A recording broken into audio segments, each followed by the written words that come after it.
Hello friends, हमें शुरू करना है आज dissolution of partnership. Dissolution of partnership मतलब मैंने winding up of the partnership firm और closing of the partnership firm. कि जब पार्टनरशिप फर्म क्लोज होती है तब हमें क्या क्या बनाना है। रियलाइजेशन अकाउंट, जो मतलब मैंने जहाँ पर पूरी असेट्स और लाइबिलिटीज़ का ट्रांसफ़र होगा और वहीं से सब डिस्पोज हो जाएगी। ठीक है, तो हमें रियलाइजेशन अकाउंट, फिर बनाना है पार्टनर्स कैपिटल अकाउंट, और फिर रहेगा कैश अकाउंट। ध्यान में रखना है कि इसमें बैलेंस शीट नहीं बनता है। इसलिए नहीं बनता है क्योंकि हमें पूरे बैलेंसेस यहाँ पर क्लोज करने हैं और पार्टनर्स को फाइनली सेटल्ड करना है। इस प्रोसीजर को कहा जाता है पार्टनरशिप का डिसोल्यूशन। ठीक है, तो अभी हम समझ के लेंगे। यहाँ पर बताया है गणेश एंड कार्तिक, ये दो जन पार्टनर थे। ठीक है, गणेश और कार्तिक ये दोनों पार्टनर है जो प्रॉफिट और लॉस इक्वली शेयर कर रहे हैं। Ganesh and Kartik both are the partners and they are sharing the profit and losses equally. पहले तो हम पार्टनर्स कैपिटल में गणेश और कार्तिक के नाम लिख लेते हैं। ठीक है, तो देखो पार्टनर्स कैपिटल के डेबिट में यहाँ पे आ गया गणेश, यहाँ पर आ गया Kartik. Ganesh and Kartik to the debit side and Ganesh Kartik to the credit side. तो हमने पार्टनर्स कैपिटल अकाउंट के लिए गणेश और कार्तिक इन दोनों पार्टनर के नाम हमने क्या कर दिए, रिकॉर्ड कर दिए। अब देखते हैं आगे। उन्होंने बताया है कि they decided to dissolve the firm, कि वो फर्म डिसॉल्व कर रहे हैं 31 मार्च 2018 को। तो उनका बैलेंस शीट कुछ इस तरीके से है। देखो, तो ध्यान में रखना है कहाँ पे कौन सी चीज़ ट्रांसफ़र होगी। क्रेडिटर्स हम रियलाइजेशन में ट्रांसफ़र कर देंगे, बिल्स पेबल रियलाइजेशन में ट्रांसफ़र कर देंगे, रिजर्व फंड जो पार्टनर को ट्रांसफ़र हो जाएगा। ठीक है, कि ये पार्टनर कैपिटल में, क्योंकि रिजर्व फंड जो है ये पार्टनर को ट्रांसफ़र होने वाली अमाउंट है, तो कैपिटल अकाउंट का हम अकाउंट मेंटेन कर रहे हैं। Same building, furniture, debtors, stock और बिल रिसीवेबल, ये सब प्रॉपर्टीज़ हम कहाँ पर, सब असेट्स हम रियलाइजेशन में रिकॉर्ड कर देंगे और कैश का हम क्या करेंगे, अकाउंट मेंटेन करेंगे। ठीक है, क्योंकि जो भी कुछ, अगर अभी ये सब में कैश है इसलिए हमने कैश अकाउंट लिखा है, अगर ये सब में बैंक रहता था तो हम बैंक अकाउंट लिखते थे। इट मीन्स व्हाट, कि कैश अकाउंट बनाना है या बैंक अकाउंट बनाना है ये सम पर डिपेंड करता है। ठीक है, तो सबसे पहले तो हम क्या करेंगे, ट्रांसफ़र स्टेज को शुरुआत करते हैं। ट्रांसफ़र स्टेज मतलब यानी क्या, कि हमें सब लाइबिलिटीज़ और सब असेट्स को कहाँ पे ट्रांसफ़र करना है, रियलाइजेशन को या फिर पार्टनर्स कैपिटल को, जहाँ पर भी उनकी सही ट्रांसफ़र है वहाँ पर वो ट्रांसफ़र करना है। तो let's start with the asset side. Okay, तो हमें पता है कि जितनी भी असेट्स होती है, building, furniture, debtor, stock, bill, receivable, ये सब कहाँ पर ट्रांसफ़र होगी, रियलाइजेशन के। तो realisation account debit to sundry assets account, ऐसा उसका रिकॉर्डिंग होगा। ठीक है, to sundry assets account debit, building के कितने हैं, 88,000, furniture that is 12,000, debtors that is 32,000, stock that is 24,000 and bills receivable that is 48,000, sorry 4,000। Okay, तो ये जितनी भी असेट्स थी ये सब असेट्स हमने कहाँ पे रिकॉर्ड कर दी, तो रियलाइजेशन के डेबिट में रिकॉर्ड कर दी। One more reason to record it to the debit side, because asset always shows the debit balance. It means what, it need to be credited, कि हमें सब क्लोज करने हैं अभी ये सब अकाउंट्स, तो हमें क्या करना होगा, इन सबको क्रेडिट करना होगा। ठीक है, क्योंकि असेट्स का हमेशा डेबिट बैलेंस है और डेबिट बैलेंस को अगर हमें क्लोज करना है तो इसे क्रेडिट में ट्रांसफ़र करना, इसका क्रेडिट लेना पड़ेगा। तो बिल्डिंग का क्रेडिट मतलब रियलाइजेशन का डेबिट। तो इस एंगल से भी अगर सोचा जाए तो रियलाइजेशन के डेबिट में सब असेट्स क्या हो जाएगी, रिकॉर्ड हो जाएगी। ठीक है, फिर यहाँ पर एक कैश है, तो कैश का हमें अकाउंट मेंटेन करना है क्योंकि कैश रियलाइजेशन में ट्रांसफ़र नहीं होगी। तो कैश कितनी है, 4,000, जिसका हम कैश का ओपनिंग बैलेंस लिख लेंगे, to balance brought down 4,000। Okay, इन सब एसेट्स की टोटल हो गई 1,60,000। देखो, कि यहाँ पर बिल्डिंग है 88,000 की, फर्नीचर है 12,000 का, debtors 32,000, stock 24,000 and bill receivable 4,000। ये पूरी बुक वैल्यूज़ है, जो बैलेंस शीट में जो वैल्यूज़ है वही वैल्यूज़ से हमने क्या किया है, रियलाइजेशन अकाउंट के डेबिट में हमने ट्रांसफ़र कर दिया, जिसकी टोटल होती है 1,60,000। क्या होती है? 1,60,000। और फिर अभी इसका कैश का हमने क्या कर दिया, कैश अकाउंट के डेबिट में टू बैलेंस ब्रॉट डाउन 4,000 हमने रिकॉर्ड कर दिया। ठीक है, अब इसका नेक्स्ट देखो, यहाँ पर बताया है अभी क्रेडिटर और बिल्स पेबल। क्रेडिटर के है 18,400 और बिल्स पेबल के 5,600।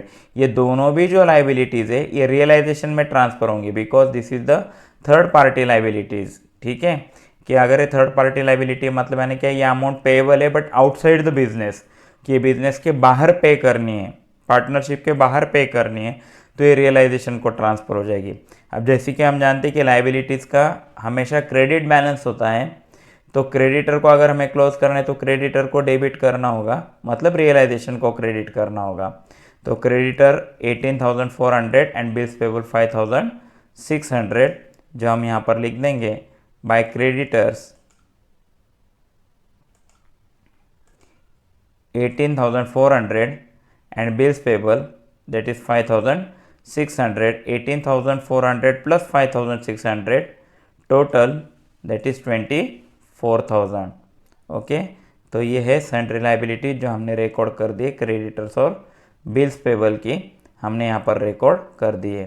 ठीक है, बाद में है रिजर्व फंड। तो रिजर्व फंड हमें पार्टनर्स को ट्रांसफ़र करना है 20,000 rupees and they both are the equal partner. ठीक है, कि वो इक्वल पार्टनर होने के कारण दोनों को 10-10 हज़ार रुपये ट्रांसफ़र हो जाएंगे।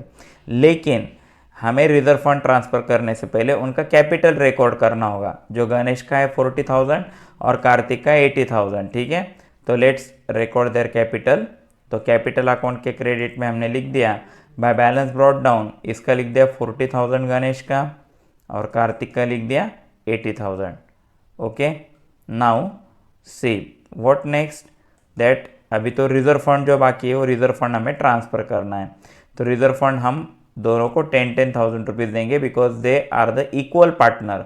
जस्ट रिमेंबर, देखो यहाँ पर पॉइंटर के पास ध्यान दो कि वो दोनों इक्वल पार्टनर है, तो इसलिए हमने रिजर्व फंड दोनों को कितना देना है, 20,000 का 10,000 रुपीज़ ईच, ऐसे हम दोनों को डिस्ट्रीब्यूट कर देंगे बाय रिजर्व फंड।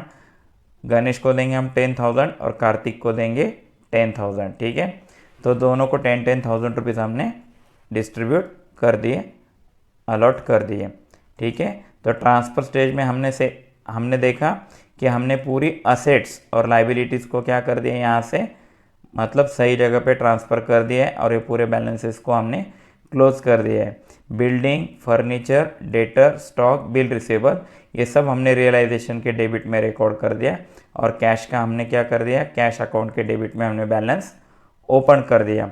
जबकि क्रेडिट, बिल्स पेबल, ये जो चीज़ें हैं ये रियलाइजेशन के क्रेडिट में ट्रांसफ़र हो गई, जबकि रिज़र्व फंड जो है वो रिज़र्व फंड दोनों को हमने 10,000 रुपीज़ डिस्ट्रीब्यूट कर दिया और कैपिटल दोनों का हमने कैपिटल अकाउंट क्या कर दिया, रिकॉर्ड कर दिया। तो ये हो गई transfer stage. Okay, now we are going to start the disposal stage. क्या अभी डिस्पोजल स्टेज में क्या करना है, तो ध्यान दो। डिस्पोजल स्टेज में यहाँ पे बताएं कि एसेट्स कैसे रियलाइज हुई है। देखो, बिल्डिंग है 82,000, डेटर से 22,000, स्टॉक है 20,000 और बिल्स रिसीवेबल है 3,200। इट मीन्स व्हाट, कि बिल्डिंग, डेटर, स्टॉक और बिल रिसीवेबल की ये अमाउंट्स कवर हो चुकी है। तो बिल्डिंग का है 82,000 रुपीज़ में हमने बिल्डिंग का सेल कर दिया, डेटर 22,000, स्टॉक 20,000 रुपीज़ से रियलाइज हो गए और बिल रिसीवेबल के 3,200 रुपीज़ कलेक्ट हो गए। इट मीन्स व्हाट, कि ये सब हमारा कलेक्शन है। ठीक है, ये पार्टनरशिप का कलेक्शन है। तो पार्टनरशिप का collection it means what, cash comes in, तो कैश हो जाएगी डेबिट। तो ऑब्वियसली देखो यहाँ पर टू कैश अकाउंट के डेबिट में हम लिख देंगे टू रियलाइजेशन अकाउंट और रियलाइजेशन के क्रेडिट में लिख देंगे हम बाय कैश अकाउंट। ओके, लेकिन पूरे डिटेल्स जो है वो सब रियलाइजेशन अकाउंट में देना है। तो जिसमें हमने बिल्डिंग 82,000 में सेल कर दी, डेटर्स के 22,000 से रियलाइज हो गए, स्टॉक के 20,000 रियलाइज हो गए और बिल रिसीवेबल के 3200 रियलाइज हो गए। इट मीन्स वो टोटल अमाउंट रिसीव्ड है हमारी, दैट इज 1,27,200। जो हमने पहले अमाउंट रियलाइजेशन के क्रेडिट में कैलकुलेट कर ली, we will just write here 1,27,200। ध्यान में रखना है असेट रियलाइज्ड क्या अमाउंट है, कौन से पॉइंट्स के अमाउंट है, असेट रियलाइज्ड, कि जो भी हमने असेट्स बेची है वो सब हमने कहाँ पर लिख दिए हैं, तो रियलाइजेशन के क्रेडिट में और कैश के डेबिट में। बिकॉज जब जब भी असेट रियलाइज होती है, रियलाइज होना इट मीन्स व्हाट, कि उसको सेल आउट किया है, फिर उसका कलेक्शन कर लिया है, तो कैश अकाउंट के डेबिट में, बिकॉज कैश कम्स इन, तो हमने कैश अकाउंट के डेबिट में लिख दिया है। और साथ ही साथ हमने रियलाइजेशन के क्रेडिट में बाय कैश अकाउंट ये हेडिंग बनाकर उन सब की डिटेल्स यहाँ पर हमने दे दी है। ध्यान में रखना है कि जो भी कुछ डिटेल्स हैं regarding the realization, transfer or anything, it must be shown in the realization account। ये सब realization account में शो करना है, ठीक है। देन नेक्स्ट है गणेश, कि गणेश ने क्या किया है, agree to take over the furniture for ₹10,000, कि 10,000 रुपीज़ में वो फर्नीचर लेने के लिए एग्री हो गया है, ठीक है। कि गणेश ने फर्नीचर टेकन ओवर किया है, तो इसकी एंट्री बनेगी Ganesh account debit to furniture account. तो लेकिन अभी हमने फर्नीचर तो रियलाइजेशन को ट्रांसफ़र कर दिया है, इसलिए हमें एंट्री बनानी होगी Ganesh account debit to realisation account. देखो यहाँ पर Ganesh account debit to realisation account, that is 10,000। अगर गणेश के डेबिट में तो रियलाइजेशन के क्रेडिट में by Ganesh capital account, that is furniture के कितने 10,000 है, कितने हैं यहाँ पर 10,000 है। ये बात ध्यान में रखना है कि by Ganesh capital account furniture के हमने 10,000 रुपीज़ रियलाइजेशन के क्रेडिट में हमने शो कर दिए। जैसे कि हम जानते हैं कि building, debtor, stock, bill receivable ये सब रियलाइज हो चुका है, तो इसलिए हमने वो जो अमाउंट है वो कलेक्टेड बोलकर कैश के डेबिट में और रियलाइजेशन के क्रेडिट में शो की। लेकिन फर्नीचर को किस तरीके से रियलाइज हुआ है फर्नीचर, तो गणेश ने वो टेकन ओवर कर लिया है, तो इसलिए हम गणेश कैपिटल के डेबिट में लिख देंगे और फर्नीचर के क्रेडिट में हम उसे रिकॉर्ड कर देंगे। ओके, फिर देखो अभी नेक्स्ट क्या है, रियलाइजेशन एक्सपेंसेस अमाउंटेड टू ₹2,000, कि रियलाइजेशन का खर्चा हो गया 2,000 रुपीज़। अब अगर एक बात अगर ऑब्जर्व हुई होगी तो यहाँ पर क्रेडिटर्स और बिल्स पेबल ये दो लाइबिलिटीज़ है जो हमने रियलाइजेशन को ट्रांसफ़र की थी, लेकिन ये लाइबिलिटीज़ के पेमेंट के बारे में नीचे कुछ भी जानकारी नहीं है। There is no any information regarding the payment of the liabilities. तो एक बात ध्यान में रखना है डिसोल्यूशन के केस में कि उन्होंने अगर कुछ अमाउंट्स बताइए, कुछ डिडक्शंस बताए, तो उस हिसाब से हम लाइबिलिटीज़ का सेट ऑफ करेंगे, लाइबिलिटीज़ को हम पे करेंगे। लेकिन अब जैसे उन्होंने नहीं बताया है कुछ भी, तो क्रेडिटर और बिल्स पेबल हमें बिना बोले, मतलब यानी if it is not given even in the sum still we need to pay back, फिर भी हमें ये क्या करना होगा, पे बैक करना होगा, कि हम क्रेडिटर के देंगे 18,400 और बिल्स पेबल के हम देंगे 5,600। ये हमें बिना बोले ये पेमेंट करना है। पेमेंट करना it means what, cash goes out, तो realisation account debit to cash account. देखो realisation account debit to cash account, जहाँ पर एक्सपेंसेस के हैं 2,000, क्रेडिटर्स के हैं 18,400 और बिल्स पेबल के 5,600, दैट इज़ 26,000। एक बार फिर से ध्यान में रखें, मैंने अभी बताया है कि if no information is given related with the liability payments, still we need to pay it in dissolution of the partnership, कि पार्टनरशिप डिसॉल्व करते समय वो जितने हैं उतने ही हमें क्या करना है, पे करना है। अगर उन्होंने सम में कोई इन्फॉर्मेशन नहीं दी है तो ऐसे कंडीशन में कैश अकाउंट से हमने क्रेडिटर्स और बिल्स पेबल का क्या कर दिया, पेमेंट कर दिया। तो रियलाइजेशन का एक्सपेंसेस है 2,000, क्रेडिटर 18,400 और बिल्स पेबल 5,600, दैट इज 26,000। तो इस तरीके से उसका क्या कर देंगे, हम पेमेंट कर देंगे, तो that will be recorded to the cash account credit side. See by realisation account that is 26,000। Okay, realisation account 26,000 में ये तीनों पॉइंट्स एडेड है, that is realisation expenses 2,000, creditors 18,400 and bills payable 5,600। मैंने पहले ही बताया है कि रियलाइजेशन में डिटेल्स देने के बाद there is no need to give the details in any other account, कि दूसरे अकाउंट में कोई डिटेल्स देने की ज़रूरत नहीं है। तो यहाँ पर हमने डिटेल्स दे दी है कि 26,000 में 2,000, 18,400 और 5,600, इसमें ये सब कुल मिलाकर 26,000 हुए। तो दैट 26,000 रुपीज़ गोज आउट, इसलिए हमने उसको कैश के क्रेडिट में लिख दिया।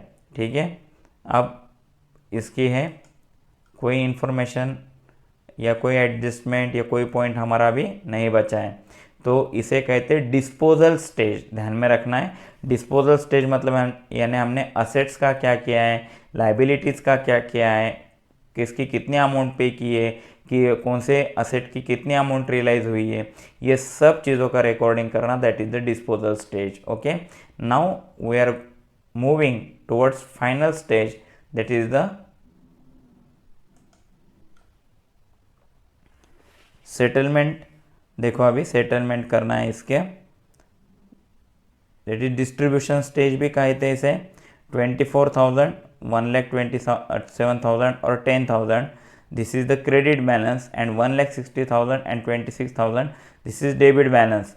बट अगर हम कंपेयर करें तो हमें ये ध्यान में आता है कि ये realisation account debit balance show कर रहा है, that is 1,86,000 debit balance show कर रहा है। इट मीन्स वॉट, डेबिट की टोटल बड़ी है, तो हमने 1,86,000 यहाँ पर लिख दिए। जो ज़्यादा टोटल थी वो दोनों साइड में हमने रिकॉर्ड कर दी।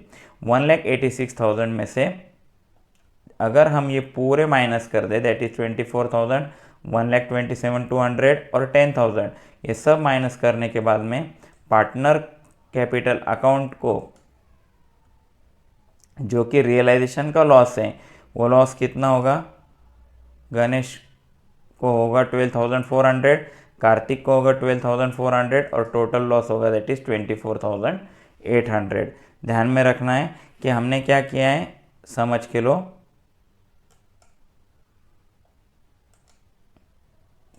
कि यहाँ पे